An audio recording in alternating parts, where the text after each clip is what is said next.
ఉన్నటువంటి క్యాండిడేట్లకు మన ముందు నిలబడ్డ పత్రికా సోదరులందరికీ కూడా నా యొక్క హృదయపూర్వక నమస్కారం.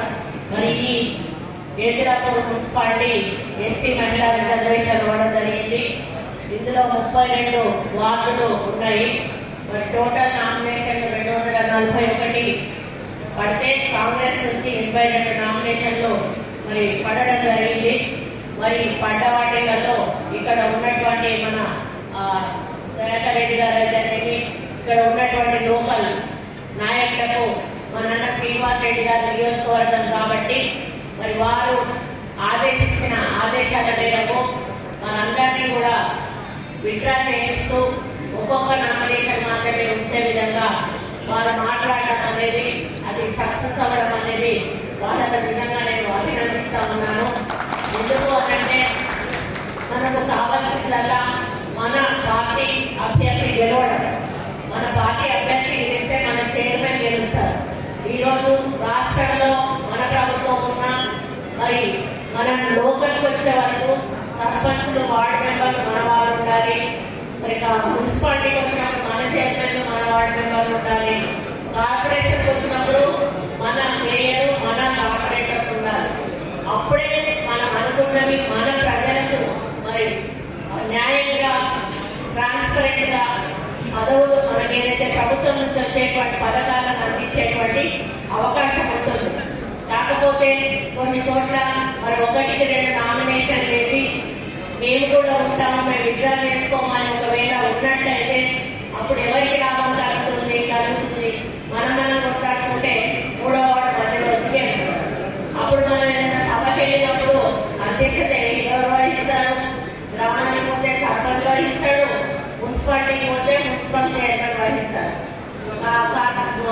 వార్డులలో పోతే వార్డు మెంబర్లు వాళ్ళు అధ్యక్షత వహిస్తారు. అప్పుడు మనం అధికారంలో ఉన్నా కూడా పక్కన కూర్చోవలసి వస్తుంది, కానీ మనం అధికారాన్ని చేయడానికి అవకాశం మనకు ఉంటుంది.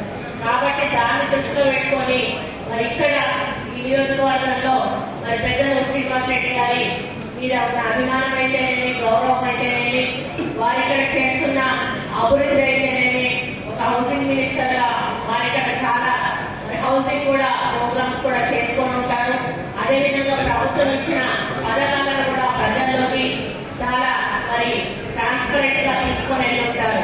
మరి ఈరోజు ప్రభుత్వం ప్రవేశపెట్టిన 200 యూనిట్ల విద్యుత్ అయితేనేమి, ఫ్రీ బస్ అయితేనేమి, మరి మనకు ఈజీ రియంబర్స్మెంట్ అయితేనేమి, అదేవిధంగా ఆరోగ్యశ్రీ అయితేనేమి, మరి రైతు రుణమాఫీ అయితేనేమి, రైతు బంధు అయితేనేమి, ఈ విధంగా చెప్పుకుంటూ పోతే సన్న బియ్యం అయితేనేమి, రేషన్ కార్డు అయితేనేమి, ఇవన్నీ కూడా ప్రజలకు ఇవ్వడం ద్వారా మన సర్పంచ్ ఎన్నికల్లో మనం చూసాం మనకు సపోర్ట్ ఏ విధంగా లభించిందో. అదే సపోర్ట్ ఈ రోజు కూడా మున్సిపాలిటీలో 100% మనకు లభిస్తుంది. మన అభ్యర్థులు గెలుస్తారు, మన చైర్మన్లు కూడా తప్పకుండా గెలుస్తారు అని చెప్పి నేను చెప్తా ఉన్నాను. కాకపోతే లేబర్స్ అనేవాళ్ళు దయచేసి 1-2 సార్లు ఆలోచించుకోండి. ఇక్కడ అవసరం లేదు, ఇక్కడ ఒకరు ఉన్నారంటున్నారు, వాళ్ళని కూడా మేము సెట్ చేస్తామని చెప్తా ఉన్నారు. కానీ మిగతా ఏరియాలోకి వెళ్ళినప్పుడు కూడా ఇక్కడి నుంచి మీకెవరైనా పరిచయాలు ఉన్న వాళ్ళు ఉంటే దయచేసి వాళ్ళకి చెప్పండి.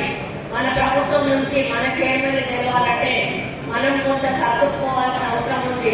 ఎవరైతే వేసారో వాళ్ళకి ప్రభుత్వం తర్వాత ముఖ్యమంత్రి గారు ఏమన్నారంటే ఏదో ఒక అవకాశం వాళ్ళకి కల్పిద్దాము, కానీ ఒకటే నామినేషన్ ఉండాలి, వాళ్ళు గెలవాలనేటువంటి మాట నిన్న వారు జూమ్ మీటింగ్ ద్వారా మాకు ఇన్స్ట్రక్షన్స్ ఇవ్వడం జరిగింది.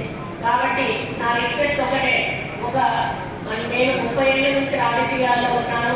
మరి నేను చాలా ఎలక్షన్లు చూశాను.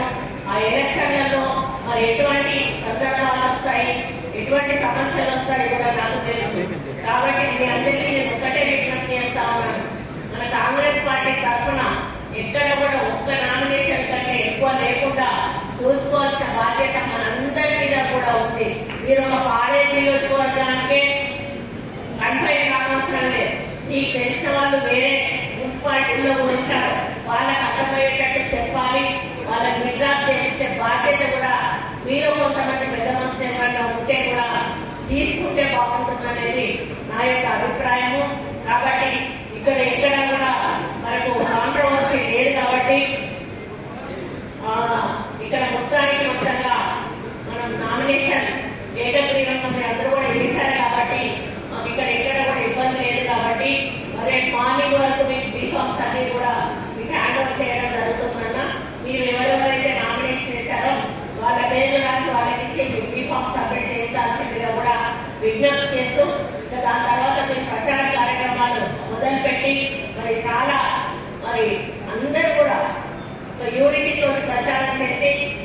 గతంలో వేసిన కమిటీలు ఉండే ఉంటాయి. మనం ఎలక్షన్లు అప్పుడు వేసినాయి, ఎమ్మెల్యే ఎలక్షన్లు అప్పుడు వేసినాయి, కానీ సర్పంచ్ ఎలక్షన్స్ అప్పుడు వేసినాయి అన్ని బ్లాక్ కమిటీలు అదే పద్ధతిలో ప్రచారం జరిపించి మళ్ళీ మీరు మెజారిటీతో గెలిచి మరి అన్ని వార్డులతో పాటుగా అన్ని వార్డులు గెలిస్తే ఆటోమేటిక్ గా చైర్మన్ మన వాళ్ళు అవుతారు.